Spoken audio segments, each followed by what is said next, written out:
సభకు నమస్కారం. బీసీవై వ్యవస్థాపక అధ్యక్షులు రామచంద్ర యాదవ్ గారు, మరి వేదికను అలంకరించిన ఇతర పెద్దలు, నాయకులు, మరి ఈ కార్యక్రమానికి, ఈ డిబేట్కి, ఈ చర్చకి వచ్చినటువంటి మీ అందరికి కూడా శుభాభివందనాలు. ఈరోజు విజయవాడ నడిబొడ్డులో ఒక చాలా మంచి కార్యక్రమం జరుగుతూ ఉంది. ఇంతవరకు ఇటువంటి చర్చ ఎప్పుడూ ఎక్కడా జరగలే. ఎక్కడన్నా జరిగినా కానీ ఇక్కడ జరగల. ఇక్కడ జరగటం అనేది కరెక్ట్. ఇది పైన అమ్మవారు కింద ఉన్న ప్రాంతంలో జరగటం అనేది గొప్ప విషయం. ముఖ్యంగా మనం చూడాల్సింది ఏంటంటే, ఈ సమస్యలకి కారణం ఎవరు ఈ సమస్యల్ని ఇప్పటికి కూడా మనం ఇంత ఎలుగెత్తి చాటినా పరిష్కరించకుండా ఉండే వ్యక్తులు ఎవరు, ఏ వర్గాల వాళ్ళు మనకు వ్యతిరేకంగా పనిచేస్తున్నారు అనేది మనకు అర్థం కావాలి. ఈ చక్కని పోరాట కార్యక్రమాన్ని ఏదైతే మన రామచంద్ర యాదవ్ గారు స్టార్ట్ చేశారో, ఈ పోరాటం అంటే ఇది యుద్ధం అంటే కత్తులు కటార్లు అక్కర్లే, తుపాకులు అక్కర్లే. ఈ యుద్ధం ఏంటంటే రాజకీయ యుద్ధంలో ఓటే ఆయుధం కాబట్టి, ఓటు చైతన్యంతో మనం చేయాల్సిన యుద్ధానికి ఈ రోజున మొదలైనప్పుడు, ఈ యుద్ధంలో మన రాజకీయ శత్రువులు ఎవరు అనేది మనకు అర్థం కావాలి. ఈ శత్రువులను పేరు పెట్టి, ఫలానా వాడు శత్రువు, రామాయణం రాస్తే శత్రువు ఎవరు? అందులో రావణుడు. భారత కథలో శత్రువులు ఎవరు? కౌరవులు. ఇట్లా క్లియర్గా ఒక యుద్ధం, ఇదొక యుద్ధం. ఈ యుద్ధం శాంతియుతంగా చేసే యుద్ధం. ఈ యుద్ధానికి శత్రువులు ఎవరు అనేది మనం తెలుసుకోవాలి. శత్రువు ఎవరెప్పుడైతే తెలుస్తారో అప్పుడు మన పోరాటానికి అర్థం ఉంటుంది. ఈ రోజున మంచి అంశాలు తీసుకొచ్చారు ఈ ఎజెండాలో. ఒకటి బీసీ రక్షణ చట్టం. ఈ బీసీ రక్షణ చట్టం పెడతామన్నది ఎవరు వాళ్ళు? చంద్రబాబు చెప్పాలా? మేనిఫెస్టోలో ఇచ్చారు. మరి ఇంతవరకు ఎందుకు గాల? సో అందువల్ల మనం అది గుర్తుపెట్టుకోవాలి. వాళ్ళు మర్చిపోతారు. మర్చిపోవటం వాళ్ళ పని. వయసు ఉన్నా కానీ మర్చిపోతారు. అది మనకు అర్థం కావాలి. ఇప్పుడు ఏంటంటే, నేను అనేది, ఈ మేనిఫెస్టోలో ఏదైతే ఉందో బీసీ రక్షణ చట్టం ఎందుకు తేలే? ఇప్పుడు ఎందుకని మనం అందరం కులాల పేర్లు మార్చుకుంటున్నాం? కుమ్మరంటే కులం పేరు ఏం చెప్తారు? శాలివాహనులు అంటారు. చాకలంటే ఏమని చెప్తారు? రజక అంటారు. మంగళంటే ఏం చెప్తారు? నాయి బ్రాహ్మణ. గొల్ల అంటే ఏం చెప్తారు? యాదవ. ఇట్లా ప్రతిదానికి పేర్లు మార్చుకుని తిరగాల్సి వస్తుంది. ఎందుకు తిరుగుతున్నాం అంటే, ఆ పేరుతో పిలుస్తున్నారు కాబట్టి, కులం పేరుతో పిలుస్తున్నారు కాబట్టి, కించపరుస్తున్నారు కాబట్టి మనం మార్చమని అన్నాం. ఈ మార్చాలంటే దానికి ఒక చట్టం ఉండాలి. చట్టం లేకుండా ఏం కాదు. ఇప్పుడు ఎస్సీలని కులం పేరుతో తిడితే ఏమవుతుంది? కేసు అవుతుంది. కేసు అయితేనే కానీ ఈ సమాజం మానదు. నేను పోలీస్ ఆఫీసర్గా చెప్తున్నా, చట్టం అనేది ప్రతిదానికి ఉండాలా. ఈ చట్టం తేవటం అనేది చాలా అవసరం. దీనికి పెద్ద చర్చ కూడా అక్కర్లే. అదొక పాయింట్, అదొక మంచి అంశం, నాకు నచ్చిన అంశం. తర్వాత రాజధానిలో వాటా ఏంటి? ఈ రాజధానిలో వాటా విషయం మనకేం తెలియదు. ఎవరో ల్యాండ్స్ ఇస్తున్నారు, వాళ్ళకి ల్యాండ్ వచ్చిన వాళ్ళకి భూపరిహారం వస్తుంది. 1250 గజాలు ఇస్తున్నారు అంటే ఎకరం ఇస్తే ఎంతండి? 12.5 కోట్ల రూపాయలు ఒక్కొక్క రైతుకు వస్తుంది. మరి ఆ గ్రామంలో రైతులే ఉన్నారా? బీసీలు లేరా? ఎస్సీలు లేరా? ఎస్టీలు లేరా? భూమి లేని పేదలు లేరా? వాళ్ళకి ఈ రాజధాని వల్ల లాభం ఏంటి నాకు చెప్పండి. వాళ్ళ యొక్క వృత్తి పోతుంది కదా. వాళ్ళు చిన్న కిళ్ళి కొట్టు పెట్టుకున్నాడు అనుకోండి, ఆ బడ్డీ తీసేయాల్సిందేగా. ఊరు ఉంటుందా? ఇంత పెద్ద పెద్ద సిటీలు, ఇన్ని బిల్డింగ్స్ వచ్చినాక, ఇన్ని సంస్థలు వచ్చినాక ఆ ఊరు ఉంటుందండి? ఊరు మొత్తాన్ని మళ్ళీ రియల్ ఎస్టేట్ వాడు కొనేస్తాడు.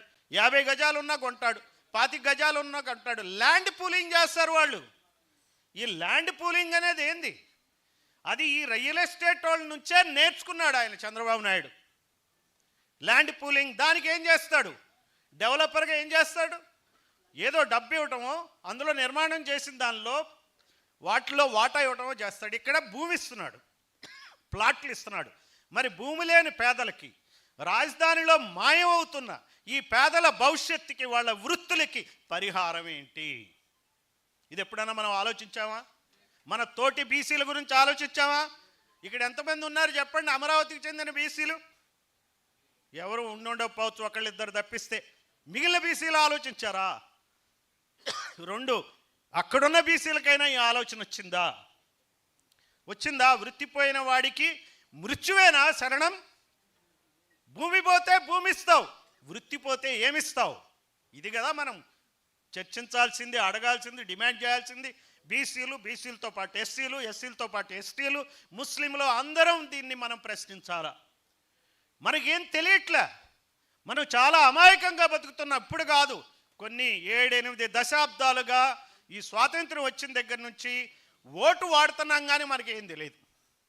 ఏదో రామచంద్ర యాదవ్ గారు ఈరోజు ఆయన పుణ్యం అని చెప్పి రాష్ట్ర స్థాయిలో వివిధ జిల్లాల నుంచి బీసీ నాయకులు వచ్చారు కాబట్టి ఈరోజు నీ చర్చ జరుగుతుంది. శ్రీకాకుళం నుంచి ఎవరన్నా ఉన్నారా? గుడ్, వేరే ఒక ఆయన ఉన్నారు. తర్వాత విజయనగరం, వైజాగ్, ఓ గుడ్. అనకాపల్లి, తర్వాత ఈస్ట్ గోదావరి, పాత ఈస్ట్ గోదావరి, వెస్ట్ గోదావరి పాతది, కృష్ణా, తర్వాత ప్రకాశం, గుంటూరు, నెల్లూరు, చిత్తూరు, తర్వాత అనంతపూర్, తర్వాత కడప, కర్నూలు, పాడేరు, విశాఖపట్నం. ఏజెన్సీ ఉన్నారు కదా. ఈ ఏజెన్సీది ఇంకొక మాట చెప్పాలా నేను? మీరు ఆదివాసులా కాదా? ఆదివాసులు ఎవరన్నా ఉన్నారా? నంద్యాల అంటే 10 జిల్లాల పేర్లు అంటే పాత జిల్లాలు చెప్పాను. కర్నూలు ఉన్నారు కదా మీరు, కర్నూలు చెప్పానా? చెప్పలేదా? ఓకే. పల్నాడు అంటే గుంటూరు కదా, పాత గుంటూరు. సో అందువల్ల నేను చెప్పేది ఏంటంటే ఇక్కడ ఏం వివక్ష లేదు. పాత జిల్లాల పేర్లు చెప్పాను కాబట్టి చెప్పని జిల్లాల వాళ్ళు ఏమనుకోవద్దని చెప్పి నేను కోరుతున్నా. ఆదివాసీలు ఉన్నారు, పోలవరం ప్రాజెక్ట్ వస్తుంది, దాని కింద ఆదివాసీల భూములు 3 లక్షల హెక్టార్లు పోతుంది. వాళ్ళకి ఏమి ఇస్తున్నారండి పరిహారం? ఇక్కడ ఎకరం పోతే 1250 గజాలు ఇస్తున్నారు. ఎందుకు ఇస్తున్నారండి? ఏ కులానికి చెందిన వాళ్ళు అయితే ఇస్తారండి ఈ పరిహారం? ఏ కులానికి చెందిన వాళ్ళ ప్రభుత్వం అయితే పరిహారం వస్తుంది చెప్పండి?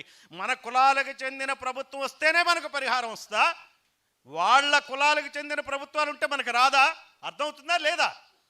ఇది మనం ప్రశ్నించాలా, ఇది మనం అర్థం చేసుకోవాలా. మనం కోరాల్సింది ఈ రోజున ఈ పరిహారం, కాంపన్సేషన్లో డబ్బుల పరిహారం కాదు. మనం కోరాల్సింది ప్రతి సమాజం, బీసీ, ఎస్సీ, ఎస్టీ, ముస్లింలు ప్రతి విషయంలో మనం భూమినే పరిహారంగా కోరాల. భూమి ఉంటే అది ఎప్పటికైనా సరే అది బ్రహ్మాండమైనటువంటి బంగారం, డబ్బులు వస్తాయి. ఇవన్నీ మనం అర్థం చేసుకోవాలా. అందువలన ఈ రాజధానిలో వాటా 1000 ఎకరాలు ఇవ్వాలనేది ఒకటి, తర్వాత రాజధాని నిర్మాణంలో బీసీల పాత్ర ఏంటనేది ఒకటి, చాలా మంచి అంశాలు. తర్వాత కులగణన, 44% రిజర్వేషన్లు, జనాభా దామాషా పద్ధతిలో ఎస్సీలకి రిజర్వేషన్లు ఉన్నాయి, అంతే కదా. ఎంత జనాభా ఉంటే అంత, ఎస్టీలకి ఎంత జనాభా ఉంటే అంత. అయితే ఎస్సీలోని కులాల వారీగా, ఎస్టీల్లోని కులాల వారీగా మళ్ళీ అంతరాలు ఉన్నాయి, అది వేరే సబ్జెక్ట్. విదిన్ కమ్యూనిటీస్ తేడాలు ఉన్నాయి, అది పక్కన పెడితే ఒక ఎస్సీ వర్గంగా కానీ ఒక ఎస్టీ వర్గంగా కానీ మొత్తం జనాభా దామాషా పద్ధతిలో రిజర్వేషన్లు ఉన్నాయి. మరి బీసీలకు ఎందుకు ఉండవండి జనాభా దామాషా పద్ధతిలో రిజర్వేషన్లు? బీసీలు ఏం అన్యాయం చేశారు? ఇంతవరకు రాజకీయాల్లో బీసీల పాత్ర ఏంటి చెప్పండి? ఎంతమంది ఎమ్మెల్యేలు ఉన్నారు ఈనాటి ఏపీ అసెంబ్లీలో చెప్పండి? 175 స్థానాల్లో 40 మందే బీసీలు ఉన్నారు, మరి 90 మంది ఉండాలా. ముస్లింలు 3 ఉన్నారు, కానీ ఎంతమంది ఉండాలా? 10-12 మంది ఉండాలా. ఇది జనాభా దామాషా పద్ధతి. 2024లో ఆంధ్రప్రదేశ్ ప్రభుత్వం చేసిన సర్వేలో వచ్చిన జనాభా నిష్పత్తి ప్రకారం నేను చెప్తున్నా, మరి అది పోయింది. మన సీట్లన్నీ ఎవరు కొట్టేస్తున్నారు? బీసీల సీట్లన్నీ ఎవరు కొడుతున్నారు? ఓసీల్లో ఎవరు కొడుతున్నారు? కమ్మారెడ్లు ఉన్నదెంత? 100కి 8 మందే ఉన్నారు, ఇద్దరు కలిపి. కమ్మల కన్నా రెడ్ల కన్నా 5-6 బీసీ కులాలు ఎక్కువే ఉన్నాయి. ఈ రోజున అందరికన్నా యాదవులు నంబర్ 1 పొజిషన్లో ఉన్నారు. కమ్మల కన్నా రెడ్ల కన్నా ఎక్కువ జనాభా ఉన్నది యాదవులు. ఇప్పుడు యాదవుల మీద గురుతరమైన బాధ్యత ఉంది, గౌడ్ల మీద గురుతరమైన బాధ్యత ఉంది. గౌడ్లు శెట్టి బలిజలు కమ్మ రెడ్ల కన్నా ఎక్కువే ఉన్నారు, అటు యాదవులు ఎక్కువే ఉన్నారు. ఇక్కడ ఆలోచించాలా.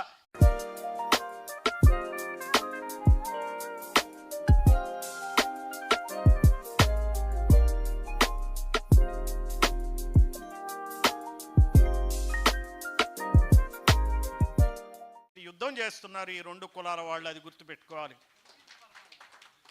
ఇప్పుడు ఏమంటారంటే ఈ ప్రభుత్వం బాగాలేదంటారు. అవునంటారా కాదంటారు? బాగుందండి ఈ ప్రభుత్వం? చెప్పండి, బాగుంది అన్నోళ్ళు ఎవరైనా చేతులు ఎత్తుతారా? ఎవరు ఎత్తడానికి ఇబ్బంది పడతారు. సో లేదు. అయితే జగన్ ప్రభుత్వం బాగుంటుందండి? బాగుంటుందా? కాదు.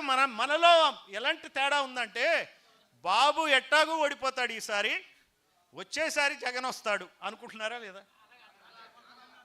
ఇది మారాలి. జగన్ పోతే బాబు, బాబు పోతే జగన్ కాదు, మనం రావాలా.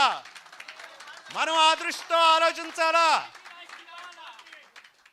ఇది ఆలోచించాల్సింది. మన ఎమ్మెల్యేలు 100కు 90 మంది ఉండాలా, 175లో 90 మంది ఉండాలా. బీసీలు కానీ ముస్లింలు కానీ ఎస్సీ ఎస్టీలు ఉన్నారు, వాళ్ళతో మనం కలిసి పనిచేస్తే అప్పుడు కానీ ఈ సమస్యలన్నీ తీరవు. అసలు ఎవడు ఆలోచిస్తాడండి? బీసీ అని తిడతాడు ఎవడన్నా? మీకు అధికారం ఉంటే ఎవడన్నా అంటాడా? గౌరవిస్తారు కదా. రామచంద్ర యాదవ్ గారు శ్రీ శ్రీ శ్రీ శ్రీ రామచంద్ర యాదవ్ గారు శ్రీ శ్రీ శ్రీ జయ పూర్ణచంద్రరావు గారు అనే పిలుస్తారు. అవునా కదా? అధికారం ఉంటే అలంకారాలు అన్నీ వస్తాయి, అధికారం లేకపోతే ఉన్న వాటికే దిక్కుండదు. అందువలన ఇది గమనించాల. బీసీ చైతన్యంతో ముందుకెళ్ళాలి. మరి వెళ్ళాలంటే ఏం చేయాలి?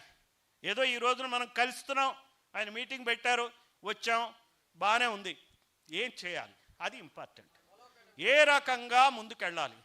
ముందు శత్రువుని గుర్తించినాక, మన ప్రభుత్వాలు కావురా ఇవి, అటు జగన్ ప్రభుత్వం కానీ ఇటు చంద్రబాబు ప్రభుత్వం కానీ మోడీ ప్రభుత్వం కానీ మంది కాదు అనే క్లారిటీ మనకి రావాలి. ఆ క్లారిటీ రాకుండా మనం పనిచేస్తే ఏది లాభం లేదు. మన వల్ల కాదు, మనం ఏదో నెత్తిన చెంగేసుకుని పడుకుందాం అనేటువంటి ధోరణి కూడా పనికిరాదు. ఉద్యమించాలంటే ఇందాకే చెప్పా, కత్తులు కటార్లు కాదు. మీ శత్రువులు ఎవరో ప్రతి వాడికి చెప్పండి, ఎలా దోపిడీ చేస్తున్నారో చెప్పండి, ఈ భావజాలాన్ని వ్యాప్తి చేయండి, నిరసన తెలియజేయండి. ఎక్కడ అన్యాయం జరిగినా నిరసనకి ఒక స్ఫూర్తి పెరియార్ రామస్వామి. బ్రిటిష్ వాళ్ళు ఉన్నప్పుడు నల్ల బ్యాడ్జీలు పెట్టి నిరసన చేస్తూ ఉంటే అతనికి 65 ఏళ్ల వయసు. అప్పుడు ద్రావిడ కళగం పెట్టినప్పుడు ఆయనకి 65 ఏళ్ల వయసు. నాకు 64 ఏళ్ళు కాబట్టి నేనేం ముసలివాడిని అని అనుకోవట్లే.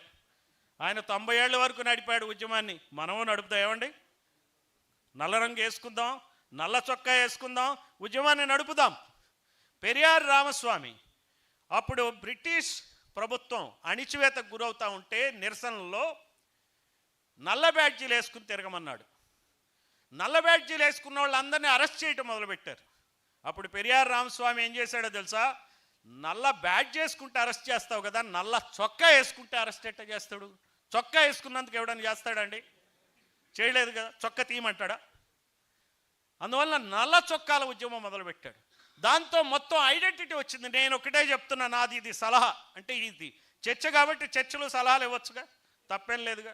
అందువల్ల నేను చెప్తున్నా, నల్ల చొక్కాల ఉద్యమం మొదలుపెట్టండి. మీరు ఎక్కడున్నా కానీ ఒక ఆఫీసులో ఉద్యోగస్తులు 10 మంది ఉంటే ఈ బీసీ ఎస్సీ ఎస్టీ వాదంతో నిలబడే వాళ్ళందరూ నల్ల చొక్కాలు వేయండి.